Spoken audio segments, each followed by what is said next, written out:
하나님의 말씀은 요한계시록 16장 12절로 16절입니다.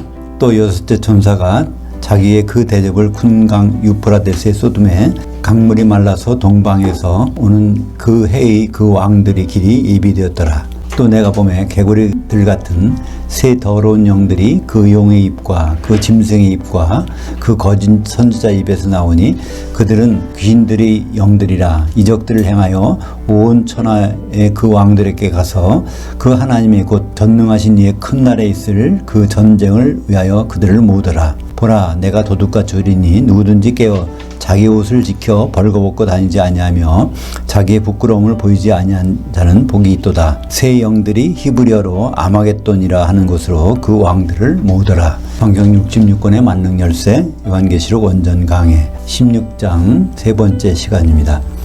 아마겟돈 전쟁 그날 공중에서 라는 제목으로 말씀을 나누겠습니다. 일곱 대접의 재앙이 쏟아지는 것은 그리스도의 심판대라고 말씀드렸습니다. 요한계시록에서는 일곱인, 첫째인, 둘째인에서 일곱째인이 떨어지는 게 있고, 그 일곱째인이 떨어지면 그 두루마리가 이제 펼쳐지게 됩니다. 그럼 두 마리는 내용들이 첫째 나팔, 둘째 나팔, 셋째 나팔, 넷째 나팔, 다섯째, 여섯째, 일곱째 나팔. 그래서 일곱째 나팔이 재림나팔이죠. 그래서 다섯째 나팔은 첫 번째 화, 전 3년 반. 여섯째 나팔은 두 번째 화, 후 3년 반. 일곱째 나팔은 일곱 대접들의 재앙이 쏟아지는 그리스도의 심판대. 장소는 어딜까요? 공중입니다. 또 누가 심판을 받을까요? 그게 땅입니다. 그러니까 땅이 공중에서 심판받으려면 땅이 올라가야 되겠죠. 요한계시록에서 땅은 교회를 말합니다. 그러니까 그리스도인들이, 기독교인들이 모두가 공중에 올라가서 심판받는 그 내용들이 일곱 대접에 쏟아지는 내용인데, 오늘은 여섯 번째 대접 나옵니다. 그리스도의 심판대는 뭐 때문에 있을까요? 예수님이 이제 공중에 오셔서 기독교인들을 다 만나시는데 신랑으로 결혼하러 오시죠. 그래서 기독교인들은 굉장히 많은데 그 중에서 누구하고 혼인할까요? 혼인에 적합한 사람들을 가려내기 위해서 공중에서 그리스도의 심판대가 열립니다. 그래서 거기에 예수님이 이제 셋째 하늘에서 내려오시고 교회가 일곱 교회가 거기에서 둘러서서 예수님을 만나는 그 장면이 어디 있죠? 요한계시록 1장 10절부터 13절. 13절에 가면 거기에 있어요. 그죠? 인자 같은 시가 있는데 여기에 일곱 개 교회가 쭉 있는 거예요. 이런 모습이 이제 요한계시록 1장 10절에 사도 요한이 영으로 주의 날로 가서 그 장면을 본 거예요. 예수님은 셋째 하늘에서 내려오시고 교회는 결국 이제 땅에서 올라가는데, 그래서 여기 모습이 예수님. 근데 결혼하려면 한 신부가 돼야 되니까 일곱 개 교회 중에서 신부가 될 만한 사람들, 이기는 자들을 거기서 가려내는 그 장면이 벌어지게 됩니다. 그 장면을 볼까요? 요한계시록 1장 10절, 13절, 16절까지. 내가 영으로 주의 날에 있었더니 내 뒤에서 나는 나팔소리 같은 큰 음성을 들으니 그 촛대들, 일곱 촛대들 한가운데, 그러니까 일곱 교회들 한가운데 인자 같으시니, 그러니까 인자라고 말씀했으니까 요한복음 5장 27절에 인자됨으로 말미암아 심판하는 권세를 아버지께서 주셨느니라. 그래서 그 인자가 나타난다는 것은 그 자리가 그리스도의 심판대라는 자리입니다. 그죠? 근데 거기에 보니까 그 오른손에 일곱 별들이 있어요. 이게 누구죠? 일곱 천사들. 그러니까 일곱 천사들이 일곱 대접을 가지고 여기서 심판하려고 하는 장면이 나와요. 그죠? 그래서 요한계시록 6장에 가면은 이 자리가 이제 다른 각도에서 설명이 돼요. 요한계시록 6장 12절, 여섯째인 떼실 때. 여섯째인은 언제죠? 이게 후 3년 반은 다섯째인이죠? 여섯째인은 바로 이제 이것이 일곱 대접이 쏟아지는 그리스도의 심판대. 그러니까 이는 넷째인이 청황색 말탄 자는 전 3년 반, 다섯째인은 후 3년 반, 여섯째인은 일곱 대접이 쏟아지는 심판의 임입니다. 거기 보니까 내가 보니 여섯째인을 떼실 때 큰 지진이 나며, 지진이라는 건 다른 말로 뭔가요? 지진은 땅이 갈라지는 겁니다. 그죠? 땅이 갈라지는 게, 그죠? 땅이 갈라진다는 얘기는 심판받는다는 얘기입니다. 근데 큰 지진이니까 교회가 심판받는다는 거죠. 그 다음에 해가 검은 털로 딴 항복같이 검어지고 다른 온통 피같이 되며, 이게 이제 바로 요한계시록 6장의 나오는 그리스도 심판대의 장면을 설명한 것입니다. 또 요한계시록 10장 1절, 2절도 거기에 인자, 예수님이 땅과 바다를 심판하신 장면이 나와요. 그죠? 요한계시록 1장, 내가 또 보니 힘센 다른 천사가 구름을 입고 하늘에서 내려오는데, 구름은 누구죠?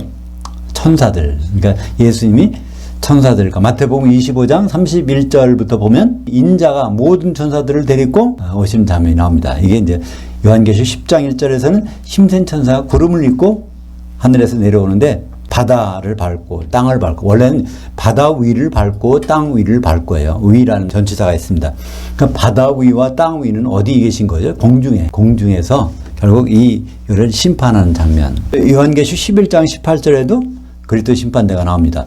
이방인들이 분노하며 주의 진노가 내려 죽은 자들을 심판하시며 종 선지자들과 성도들과 또 작은 자든지 큰 자든지 주의 이름을 경외하는 자들에게 상 주시며 땅을 망하게 하는 자들을 멸망시키실 때로소이다 하더라. 그러니까 여기서 땅, 교회를 망하게 하는 자들을 멸망시키는 마지막 진노가 내려서 요한계시록 14장 14절에 또 내가 보니 흰 구름이 있고 구름 위에 인자 같은 이가 앉으셨는데 그 머리에는 금면류관이 있고 그 손에는 예리한 낫을 가졌더라. 이게 이제 알곡과 축종이 또 포도주, 진노의 포도주를 추수하는 장면이 여기 나오죠. 천사가 19절에 14장 19절 천사가 낫을 땅에 휘둘러 땅의 포도를 거두어 그 하나님의 진노의 큰 포도주 틀에 던지매. 요한계시록 포도주는 세상의 즐거움을 취하는 성도들, 그들을 심판하신 장면이 이제 거기 나오게 됩니다. 드디어 16장 1절에서 7대접이 나오죠. 16장 1절 하반절에 7 천사들에게 말하되 너희는 가서 그 하나님의 진노의 그 7대접들을 그 땅 속으로 쏟으라. 땅으로 쏟는 것이 몇 개의 대접이요? 7대, 전체를 쏟아요. 그죠? 근데 전체를 쏟는데 사실은 보니까 거기에 또 땅도 있고 바다도 있고 강과 물샘도 있고 그다음에 해도 있고 또 짐승의 보좌도 있고 또 오늘 나오는 유브라테스 강에다 쏟는 것이 나오고 마지막에 다음 시간에는 공중에, 그러니까 이런 모든 것이 사실은 땅으로 쏟는 거예요. 그러니까 그 얘기는 바로 교회를 심판한다는 얘기입니다. 공중 위에 올라가 있는 교회를 심판하시는 것이 이렇게 설명되고 있습니다. 그래서 요한계시록 16장 1절 이 내용이 만약에 없었다면 우리는 막 혼돈하게 돼요. 대접을 땅에다 쏟고 바다도 쏟고 또 강에다 쏟고 해에다 쏟고 이게 장소가 다 다른 데 가서 하는 것처럼 느껴지잖아요. 근데 그게 아니라 전체는 땅에다 쏟는 거예요. 그러니까 주님 오시면 땅, 교회는 다 올라가. 그러니까 7개가 다 올라가 있잖아요. 이게. 이 교회가 땅인데 이게 7개예요. 다 올라가 있어. 거기다가 7대접을 쏟는 거예요. 근데 그 사람들이 땅에 속한 사람도 있고 바다에 속한 사람, 그러니까 교회에 있는 사람도 있고 교회에서 떨어져 나가서 세상 가운데 있는 사람, 또 중간 과정에 교회와 세상에 왔다 갔다 하는 신자도 있잖아요. 그래서 첫째 천사는 그걸 땅에 쏟고, 둘째는 바다에, 셋째는 강과 물 근원에, 넷째는 해에 쏟아서 태워버리는 거.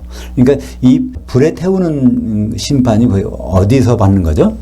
지옥은 불에 태워지는 거예요. 그죠? 알곡은 곳간에 들이되 쭉정이는 꺼지지 않는 불에 태우시더라. 그리고 짐승의 보호자에 쏟아서 짐승에 가까이 있던 사람들까지 다 이제 심판을 받는 겁니다. 그러니까 짐승도 결국 어디로 올라갈까요? 그 위로 올라가는 거예요. 그죠? 공중까지 가야 돼요. 심판 받으러. 오늘 12절 보겠습니다. 또 6째 천사가 자기의 그 대접을 큰 강 유프라테스에 쏟음에 강물이 말라서 동방에서 오는 그 해의 왕들이 길이 예비되었더라. 잘 보세요. 요것 12절도 16장 1절을 생각해 봐야 돼요. 유프라테스의 강이 쏟았지만 사실은 땅에 쏟은 거예요. 그죠? 7개를 땅에 쏟는데 오늘 12절에 보면 그 중에 6째 천사가 그 나팔을 큰 강 유프라테스에 쏟았대요. 그래서 그 동방에 오는 왕들이 오는 길이 예비되었더라. 그러면 이게 영적으로 생각해 봐야 돼요. 이 자리가 있는 사람들은 다 어떻게 됐을까요? 전부가 영의 몸으로 변화돼서 올라가는 거죠. 네. 육체가 아니라. 죽었으면은 부활해 갖고 영의 몸으로 변화되고, 살았으면 산 채로 영의 몸으로 변화돼서 일단 올라가는 거예요. 근데 이 사람들이 땅의 왕들이라는 것은 땅의 교회의 성도들이에요. 근데 이것은 특별히 그 해의 왕들이라고 되어 있어요. 해는 누구죠? 요한계시록에서 그리스도를 나타냅니다. 요한계시록 12장의 1절에 보면 여자가 있는데 해를 옷 입었다고 돼 있어요. 그죠? 그 해는 그리스도입니다. 우리도 지금 뭘 입고 있어야 돼요? 그리스도의 옷을 입어야 돼. 그것은 바로 성령 세례라고 그랬습니다. 갈라디아서 3장 27절에 보면 그리스도와 함께 성령 세례 받은 자는 그리스도로 옷 입었느니라. 그래서 그리스도의 옷을 입고 있는 사람들인데, 특별히 해의 왕들, 해와 같이 있는 성도들이 오는 길이 예비되었다는 거예요. 누가 과연 그 그리스도와 같이 있었을까요? 여기 오기 전에 그리스도와 같이 있다가 온대. 그 길이 열렸다는 거예요. 그죠? 그러니까 주님과 같이 오는 사람들, 여기서 그걸 동방에서 오는 그 해의 왕들이라고 그랬습니다. 이 동방이라는 말은 원래 원전에는 아나톨레스. 이게 해 뜨는 거, 해 뜨는 곳이라는 뜻이에요. 여기 이제 거기서부터 온다. 예수님이 계신 곳부터 이제 오는데, 거기에서 오는 것을 우리가 잘 생각해 보면, 영적으로 생각해 보야 돼요. 그건 모든 사람이, 예수님도 영의 몸을 입고 있는 분이고, 여기 있는 다 영적인 몸이에요. 그러니까 예수님이 어디서 오시죠? 요한복음 3장 13절에 그 하늘에서 내려온 자 곧 인자 외에는 그 하늘에 올라간 자가 없느니라. 지금 셋째 하늘에는 사람 모습으로는 예수님밖에 없어요. 천사도 있지만 천사 빼고는. 근데 예수님이 어떻게 올라갔는지를 설명하는 게 있어요. 히브리서 4장 14절.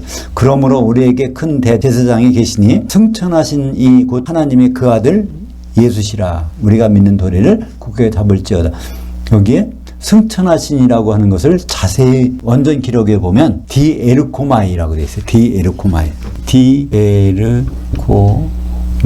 근데 이게 D라는 것은 디아의 줄임말이에요. 디아. 에르코마이는 입장한다는 얘기. 그러면 우리가 쉽게 아는 게 뭐가 있어요? 디아볼로스. 그죠? 디아볼로스가 뭐예요? 나눈다.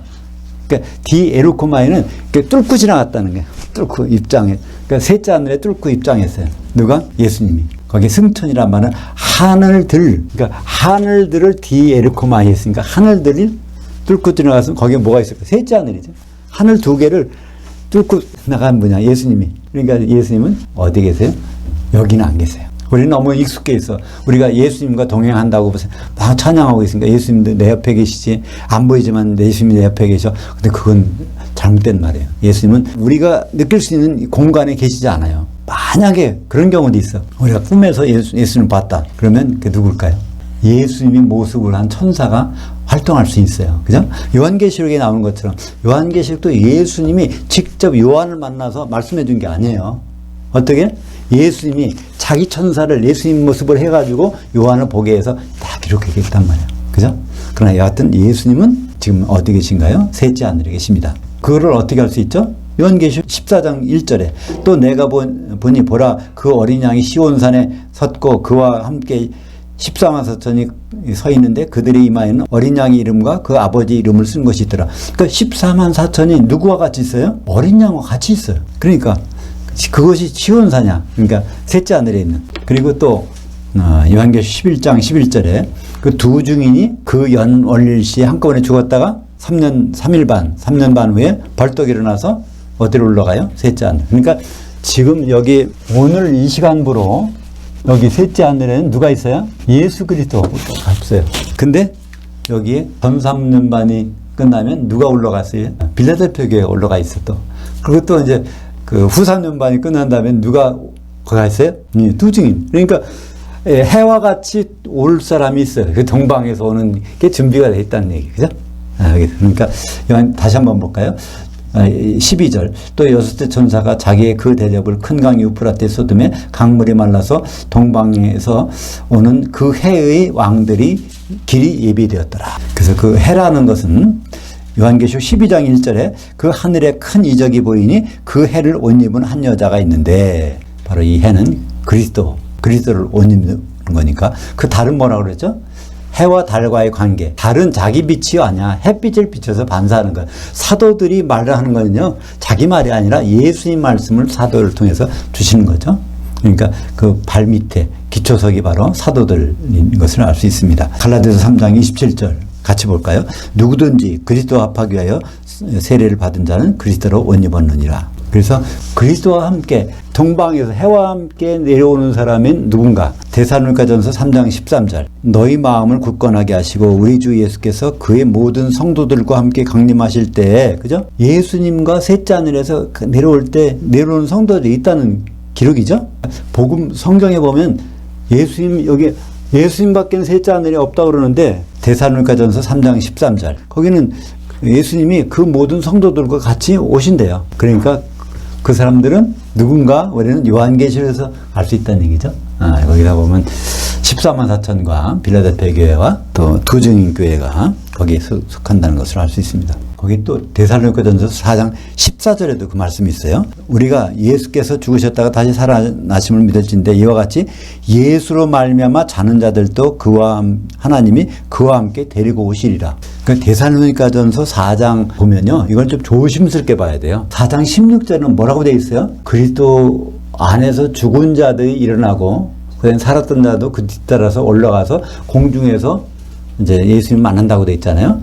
근데 14절은 뭐라고 되어 있어요? 14절은 이거는 이 땅에서 올라가서 만나는 게 아니야.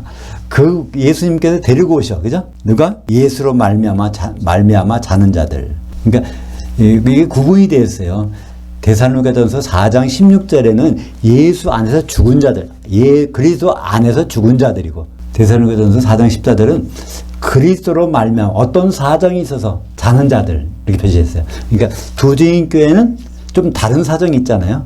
복음을 전파하고 증언하다가 일시에 순결당했다가 하여튼 그리스도로 말미암아 특별한 일을 하는 사람들은 이제 따로 데리고 오신다는 거예요. 그죠? 13절을 보겠습니다. 또 내가 보면 개구리 같은 새 더러운 영들이 그 용의 입과 그 짐승의 입과 그 거짓 선자의 입에서 나오니. 그러니까 이것도 거의 삼일체처럼 행동해요. 그죠? 성부, 성자, 성령이 아니라 용의 입과 짐승의 입과 거짓 선자의 입에서 뭐가 나와요? 귀신들이 나오는 거예요. 그 다음 절에 보면. 그러니까 사실은 짐승, 거짓 선자, 그들이 사람과 같아도 사실은 그에선 다 귀신이 들어가서 역사한다는 것을 볼 수 있죠. 그래서 그 용은 다 설명이 나옵니다. 요한계시록 12장 9절에. 이것이 성경에서 나오는 첫 번째 설명이에요. 용이 누구라는 것은 다른 데는 아무 데도 없어. 요한계시록 12장 9절에 미로서 처음 나와. 그 용이 사탄이고 마귀고 미혹하는 자. 누굴 미혹해요? 온천하. 근데 온천하가 오이쿠메네를 미혹하는 거예요. 누굴 미혹하냐면 세상 사람들을 미혹하는 것이 아니라 바로 기독교인들, 성도들을 미혹하는 거예요. 교회에서 성도들을 미혹하는 것이 사탄의 일입니다. 근데 사탄의 근무지는 어딘가요? 세상이 근무지가 아니야. 정확히 말하면 교회가 근무지예요. 사탄의 근무지. 요한계시록 13장 1절에는 바다에서 올라오는 한 짐승. 그게 올라온다는 얘기는 말하자면 통치한다는 의미가 있습니다. 또 요한계시록 13장 11절에 땅에서 올라오는 짐승, 그거는 땅을 통치한다는 의미가 있어요. 그러니까 교회의 통치자, 지배자, 그러니까 교계의 아주 지금으로 말하면 총회장이나 그런 아주 제일 높은 사람, 이게 바로 땅에서 올라오는 짐승, 거짓 선자로 나타나고 있습니다. 우리 그리스도인들에게 가장 큰 원수는 가까이 있어요. 사탄도 들어와 있고, 또 그래서 목사님 중에서 제일 높은 사람도 와 있고, 여기서 같이 활동하는 거예요. 같은 일을 하고 있어요. 그러면 개구리 같은 새 더러운 영이라고 돼 있어요. 새 더러운 영. 이게 푸뉴마입니다.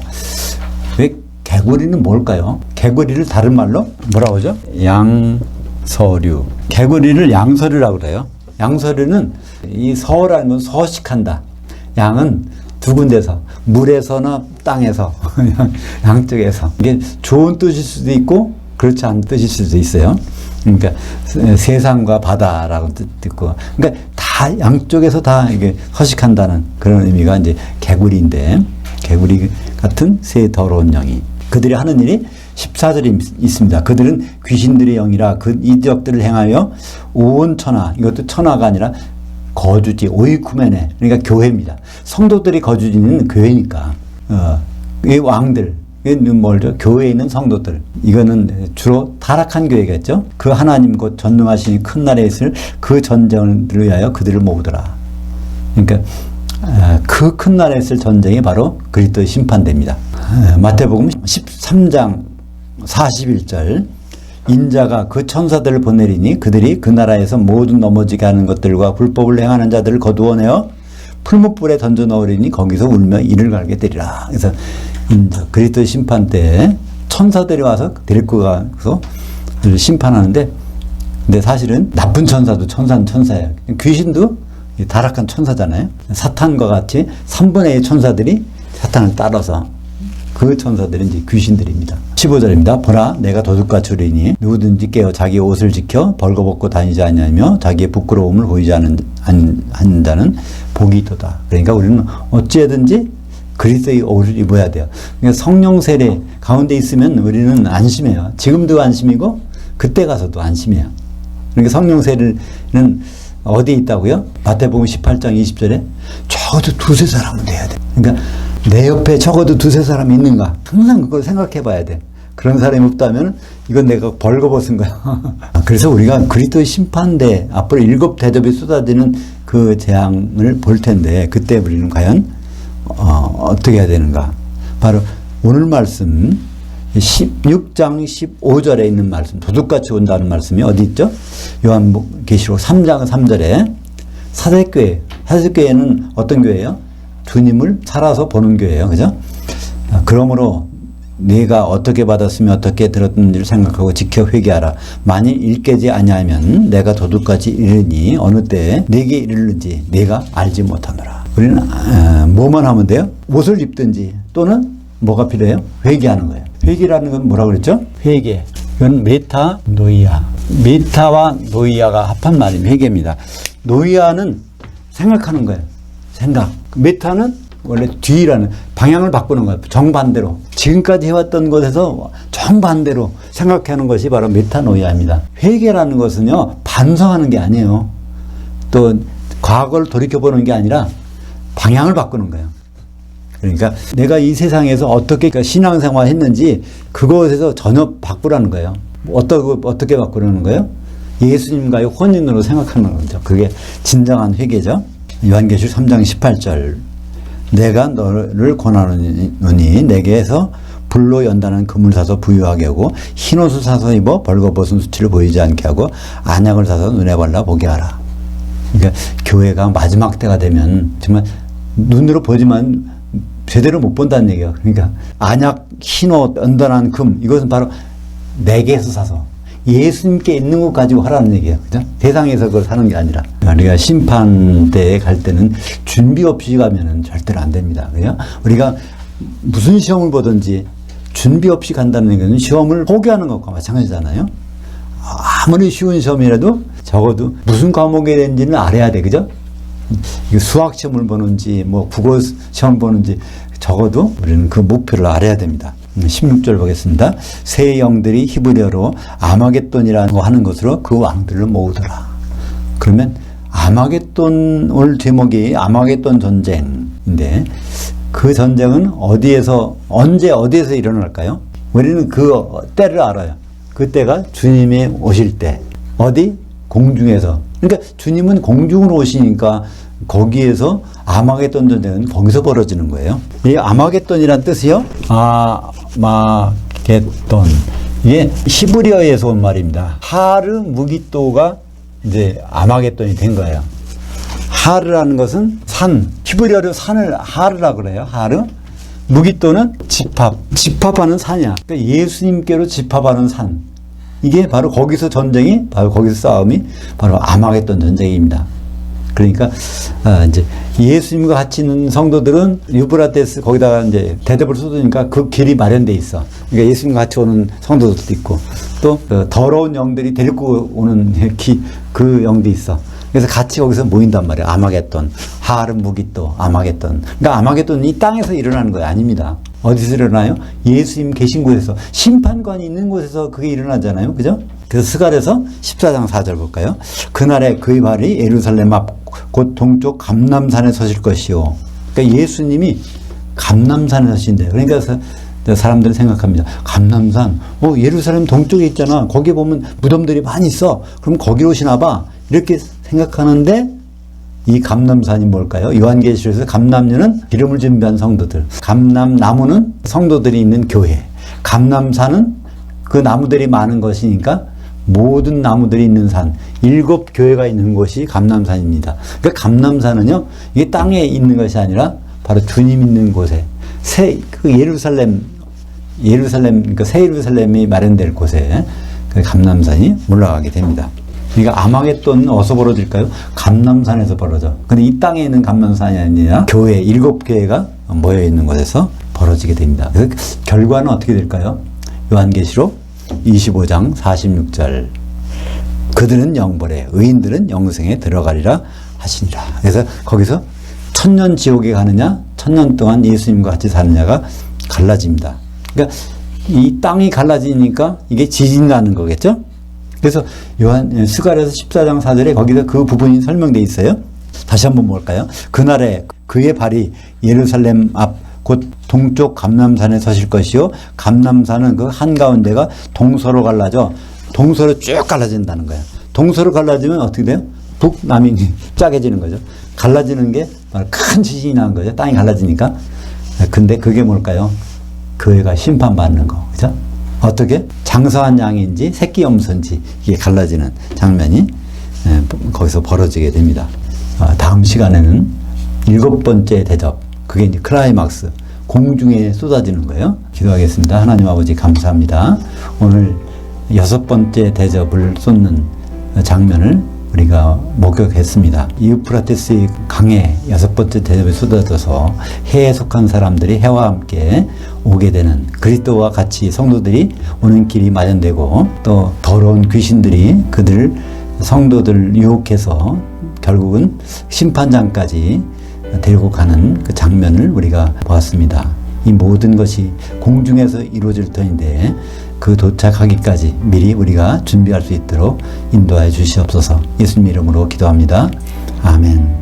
하늘들에 계신 우리 아버지여, 아버지 이름이 거룩히 여김을 받으시오며 아버지의 통치가 임하시오며 아버지의 그 뜻이 하늘에서 이루어진 것 같이 땅에서도 이루어지이다. 오늘날 임박한 그 떡을 우리에게 주시옵고 우리가 우리에게 빚진 자들을 용서해 준 것 같이 우리를 용서해 주시옵고 우리를 시험에 들게 말게 하옵시며 다만 악한 자에게서 구하시옵소서. 대개 통치와 권능과 영광이 아버지께 영원히 있사옵나이다. 아멘.